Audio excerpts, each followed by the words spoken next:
Hello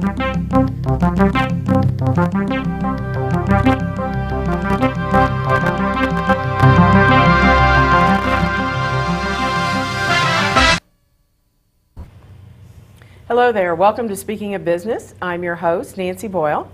Today we're going to be talking about the programs and initiatives of the U.S. Small Business Administration. So joining me today on my right, your left, is Veronica Wallace. In the middle is Derek Willoughby, and on the far end is Debbie Brown, all with the U.S. Small Business Administration. So welcome, ladies and gents. Thank you. So I'm just going to go right down the line here. Ronnie, tell us a little bit about what you do at SBA. Okay, I am the lead lender relations specialist at SBA, and we are charged with training, providing technical assistance to our lending community primarily. Okay, and Derek? I am the business opportunity specialist for the SBA, and we service the North Florida district of 67 counties. What I do basically is help 8A firms develop their business throughout the government and working with us. Okay, and we're going to get more into that in Sure. a minute. And Debbie, finally? I'm the Deputy District Director for the North Florida District, and my job pretty much is to keep the trains running on time. I'm kind of the Chief Operating Officer and just make sure that the programs and services that our district offers gets done accurately and with quality. Okay. Well, then let me ask you this question because I know there's, you know, it's kind of like the Small Business Development Center. People think they know what you do, but the reality is they maybe only know some of it. So why don't you give us an overview Sure. of SBA and maybe clear up some of those myths? Okay. Because I know you've heard the myths. Well, first of all, Nancy, I want to thank you for having us on your Sure. show today. We really appreciate the opportunity to tell your audience about the SBA. SBA is, first of all, it's a federal agency, and many people surprisingly don't know we are a federal agency, but we are. And we are an investment agency. We invest in people. We help people start businesses and grow existing businesses. We do this through a variety of programs, and we call them the 3 C's: counseling, credit, and contracting. Counseling includes the management and technical assistance, the free counseling, the low-cost training that our resource partners such as UNF SBDC offer to small businesses.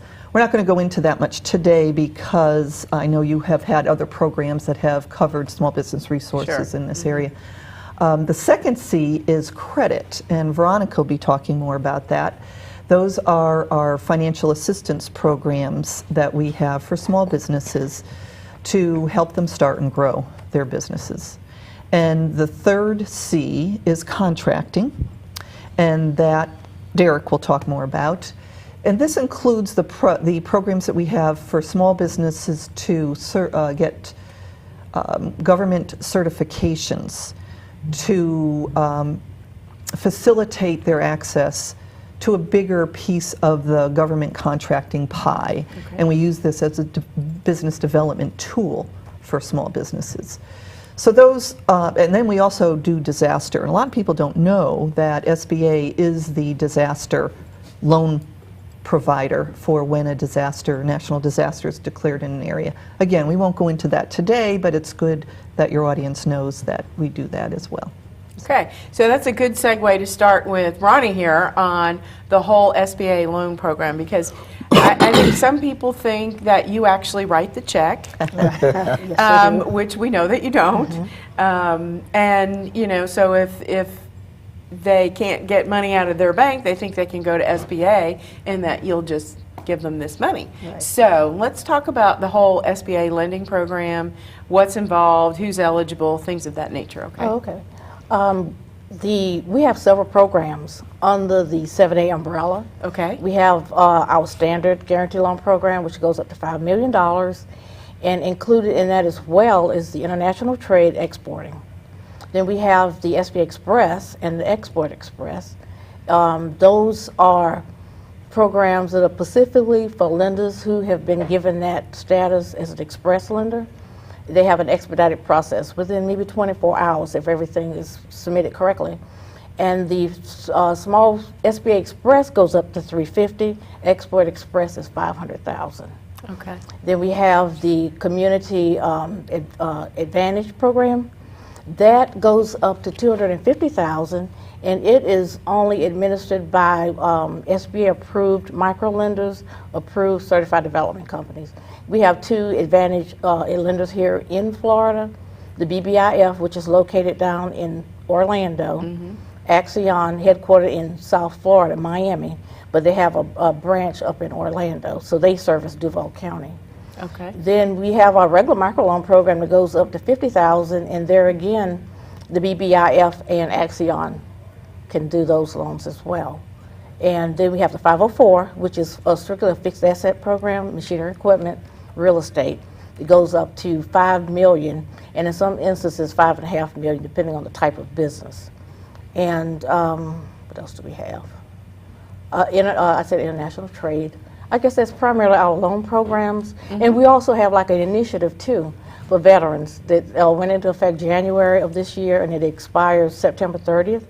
And it is for veterans. Well, let me say this, across the board for this year, any loan up to 150,000, the small business owner does not have to pay a guarantee fee.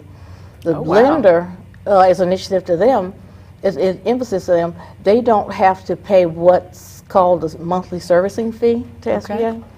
But under the Express program, if a loan is done to a veteran and it goes up to 350,000, the small business owner does not have to pay a guarantee fee at all. Now, is that only active duty and It's- retired, or does it extend into their families at all? It's the spouses as well. Spouses as Right. well. So veterans and spouses of veterans, National Guard, those Okay. entities. Okay, so just to clear it up for our audience, let's say I want to start a business and I know I need money.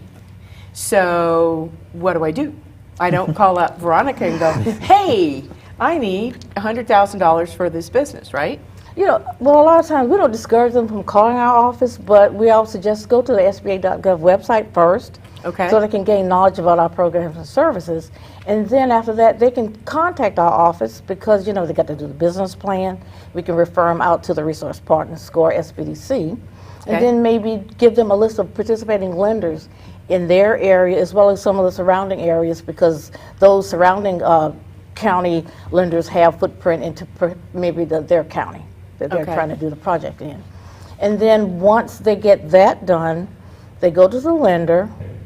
If the lender wants to do the loan, but they don't want to take on all that risk for certain reasons, then they will submit an application package to our processing center in California. If the loan's approved, the bank disperses the funds, and we're just there that in the event something happens, they default on the loan, the bank knows they're going to get a certain percentage of their money back. Okay. So then, in your experience, because I know you've been with SBA for quite a while, in this economic climate, are you finding that the banks are lending for early stage startup businesses, or are you finding it's more difficult? Well, it is, I guess with any lender, it's sort of difficult for a startup because they don't have a track record. You know, they've got to look at a secondary source of repayment. Some lenders are doing startups. Everything's done on a case-by-case basis.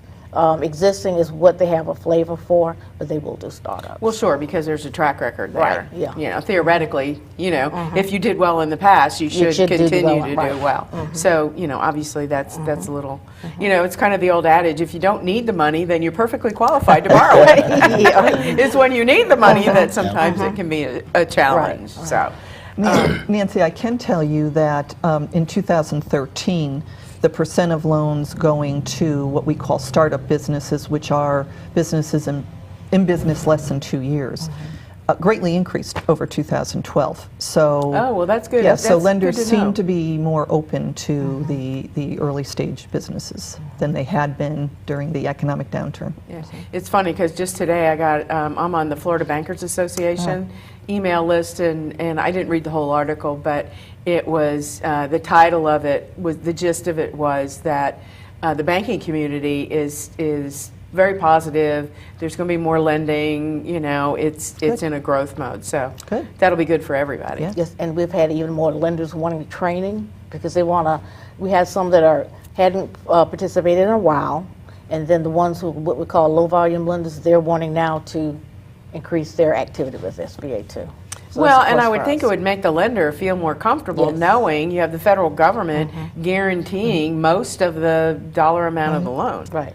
You know, and then they're probably making the buyer come up with the additional part of it. So, okay. All right, moving on to Derek, since we got we're working the 3 C's, contracting. Tell us about the contracting aspect of SBA. Okay, well, as you know, the federal government, we buy all goods and services throughout the country and outside of the country.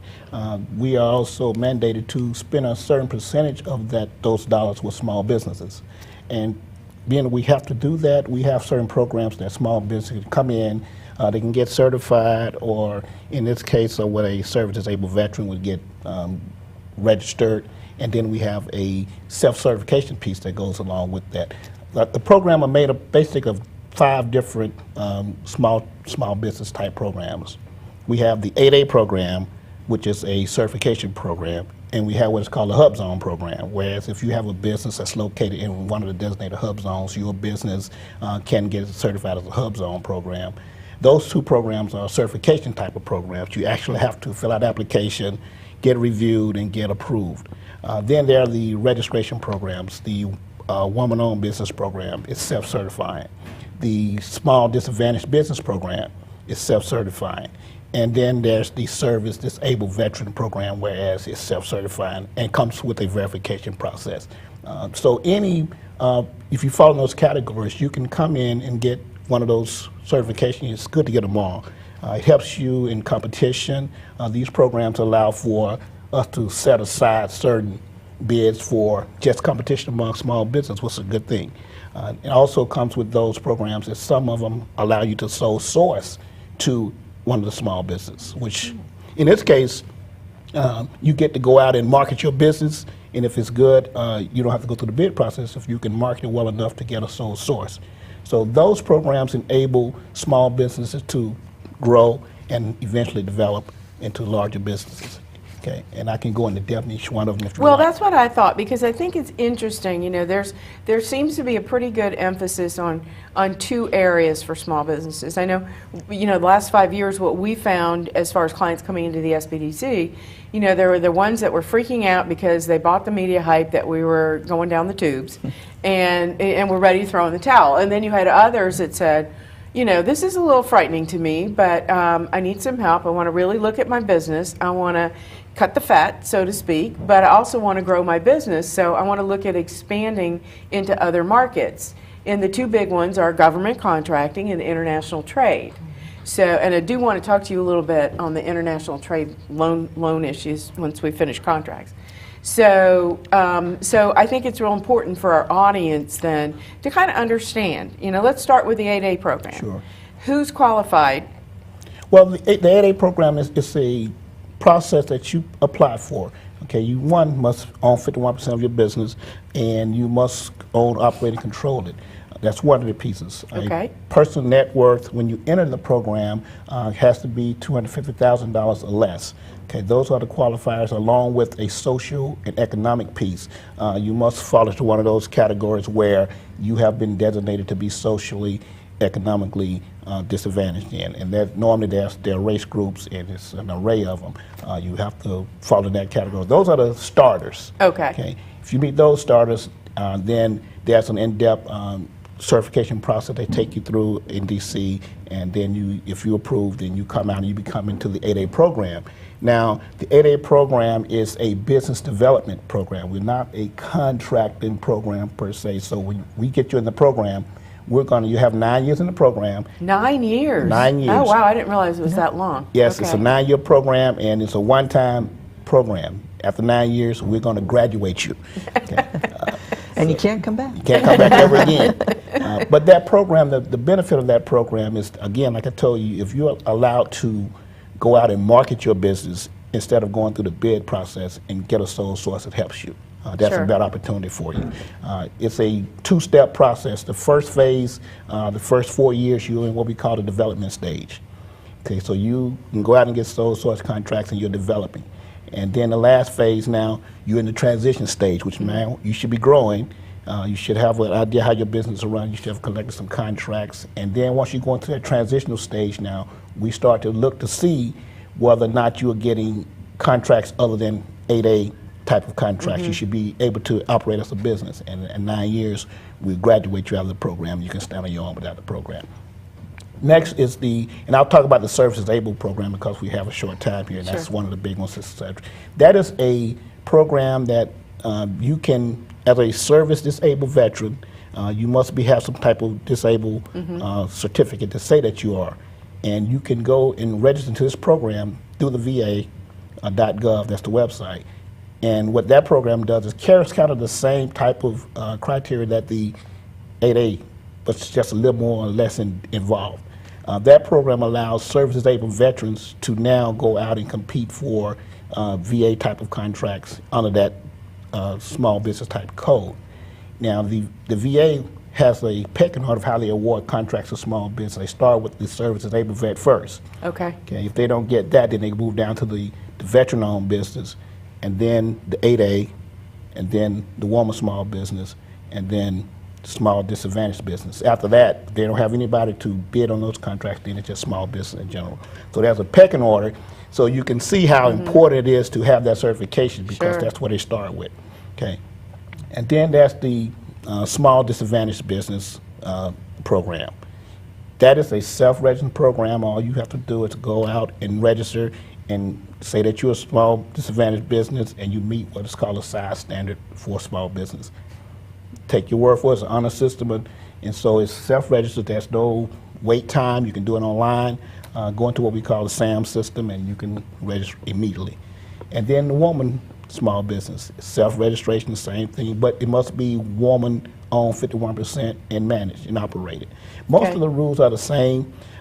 For more in-depth, they can go to our website. Anyone can go out there, SBA.gov, and kind of get involved in it. We stand by for calls to help you out, whatever you may need from us.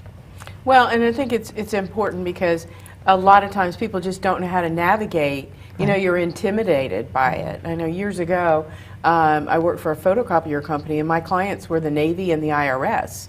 Now, I mean, navigating that paperwork challenge just to get paid was always a challenge. So never mind, you add everything in, like doing the bids and identifying who's going to buy your stuff and all that. So I think it's really important for people, if they qualify for that program, to take advantage of the services that you offer. It's crazy not to. Absolutely. And again, I want to tell you, FBO.gov, you go out there and anything that the government buys is out there, and normally you can look to the far right column, the last column, it'll tell you what type of small business bid this may be. Small business, it's an 8A project, all that information is out there, and if you qualify for it, you can really grow and get some nice contracts and grow. Well, it just, it's a matter of doing some searching. Ronnie, I want to come back to you because I do want to talk about the whole exporting issue. I know that's been an initiative in the last couple of years, is to help people understand what it takes to export their product or service. But there's always funding involved. So do you want to talk a little bit about the SBA's loan programs that can help with the whole export We have issue? we have our export working capital program, and it's for exporting, or if you're planning on exporting. And it's the loan size for it is $5 million, so it's the funds are there. You just have to prove that you do that type, you justify it, and we can do the loan. We can guarantee the loan that the bank makes for that exporting purpose. Same thing with international trade. International trade is more like for a fixed asset. If you're going to construct or renovate your building to further your exporting or to start, you may want to do even refinancing of a debt that was export related. Purchase machinery and equipment, that program is for that, and it's $5 million as well. As long as it can be justified that you are doing exporting. So if I'm not exporting, but I want to renovate my building, then I come in under That's just a regular the guarantee loan program. 504 or 7A or could, whatever program. Okay. So let me kind of make sure I'm understanding this. So now, if I've decided I make widgets, and they're pretty widgets and they're functional widgets, and now I want to send them to Mexico or South America or Europe or whatever, and I'm in the process of identifying some of those things, but now I need some money to help me kind of build the product, if you will. And so is that where this loan program fits in? It does, because they're going to export. Okay. You know, and then two, just to make sure everything is legitimate, justifiable, then we have a USIAC down in South Florida. I forget what USIAC.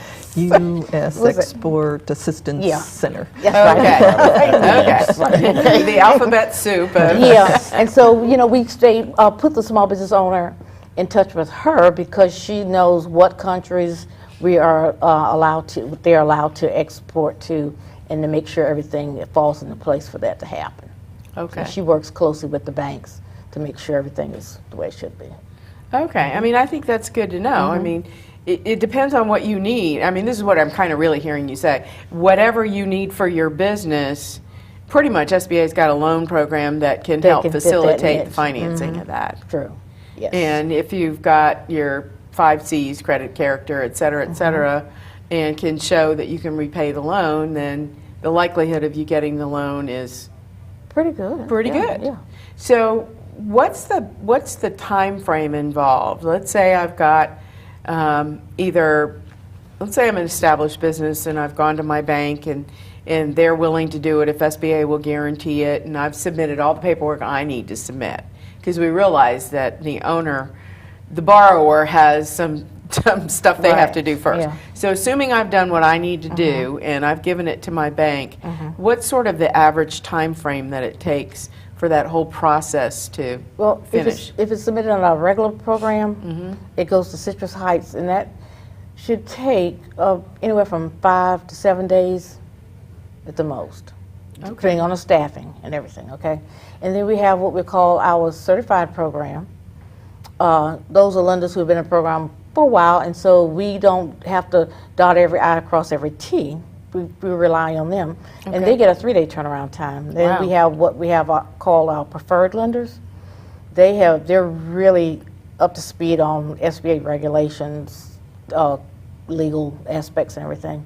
So with them, they submit theirs electronically, which all the banks are doing that now anyway, but they don't have to submit a lot of documentation. We rely on them to act on our behalf as far as Okay. for getting the documentation done. So they get a 24-hour turnaround time. Wow, that's So, amazing. but yeah, so and we encourage a lot of our lenders to come into that program because it benefits them, the small business, and then it's like a competitive thing. Who want, they go to preferred lending instead of the regular. But we have regular lenders who get good turnaround time too. They just feel more comfortable with SBA looking over everything. Well, sure they do. Sure they do. Now, you mentioned some microloan programs earlier. You want to talk a little bit about that? Because I know a lot of times we see people, it's one thing, it seems like if you want to borrow $500,000, it's easier than if you want to borrow $25,000. So let's talk a little bit about Okay, like the little amounts. Okay. Our microlenders, with that program, the microlender goes to the SBA and borrow the money, and they turn around and make direct loans to small businesses. But the thing with that is, you just don't go there right off the bat like you go to a lender, because the microlenders have to prove that these small businesses could not get credit except for them. Okay. These are the small business owners who've gone to the banks and maybe they have credit issues. They need some hand-holding technical assistance. So that's where the microlender comes in. I see, So okay. it takes a lot of upfront technical assistance as well as some at the back end too. So, and then if it usually is after they've been through the microloan program, they should be able to graduate to the regular program if they need a larger loan. Okay. Okay. Lots of stuff to offer from SBA. Now, I know, Debbie, in our conversations, you've talked about some initiatives this year. Right. So why don't we talk a little bit about some of those initiatives and who qualifies and Okay. all that stuff? SBA really is it's pushing 3 special initiatives this year. The first is veterans, and you've heard about a couple of the special veterans programs. In addition, we have a program called Boots to Business. This is a comprehensive 2-day training program that's delivered on military bases across Florida, including Mayport and NAS Jax locally. Okay. And this is a 2-day comprehensive training program to help current military personnel or National Guard or their spouses who are getting ready to transition from military to civilian life and may be considering entrepreneurship as their next career. Okay. And so if they sign up for this program and want to continue, then there is a much more comprehensive online 8-week program that follows it. So that's one of the initiatives. The second is a collaboration we're doing with AARP for Encore Entrepreneurs. And an Encore Entrepreneur is defined as somebody who is 50 plus, Okay. who is thinking about starting a business, may have had a business before and wants to start another one, or is currently in business and wants to grow. And so we have hosted over the last year a couple of special outreach events for the Encore Entrepreneur with AARP. April is Encore Entrepreneur Month. Did you know that? I did not know that. Yes, That's okay. good to know. Yes. And so we are planning a series of 50-plus Encore Entrepreneur events across our district. And again, our website, sba.gov, will have a calendar of events, and so I encourage your audience to check that periodically to see what might be coming up in this area, as well as to sign up for our email list, and they would get notices of anything that would be coming up in this area. The third special initiative that SBA is focusing on this year is getting word out about the Affordable Care Act to small businesses. There's a lot of angst, misunderstandings, questions, and so we've been asked to, again, do special outreach and training events for small businesses to give them the basics about the Affordable Care Act and to provide them with the resources to learn more about that as well. And again, these what you would find on our website as well. So these are all local events then? Well, Or there are some local events, I guess? There have been some local events. There will be some local events. There's a whole series of webinars that will be on our calendar too. I think they take place every other week, an hour webinar with headquarters SBA. We plan on doing some local webinar, or North Florida webinars specifically for North Florida businesses, but we've also done some workshops, live workshops here too, and across the district, but we have done many here too. Well, and I think you hit the nail on the head. There's a lot of misinformation, a lot of misunderstanding, and kind of freaking out Right. over, you hear the horror stories, but then you hear the other stories of people are so thankful for this because it's really been a boon to them, Right. especially if they're ill. That's right. So not knowing the details on it, and of course they change daily, so being able to stay up to date with webinars, I think is certainly a great Right. a great way for you guys to get that information out there. And the Encore Entrepreneurs is another one because folks they don't want to sit around, eat bonbons and watch TV or play golf all day. They want to do something. Well, and it's the demographics that are starting more businesses than other age groups right now too, and some of that was due to the economy. People laid off saying, well, maybe I'll start my own business. But it's also people retiring, and you're right, saying, I have this hobby that I can turn into a business and grow it. So Well, and unfortunately on that note, we're out of time, so I want to thank all three of you for being here today. You in the audience, thank you for joining us. And remember, SBA's website is www.sba.gov. And join us next time when we'll be speaking of business. See you then. Bye.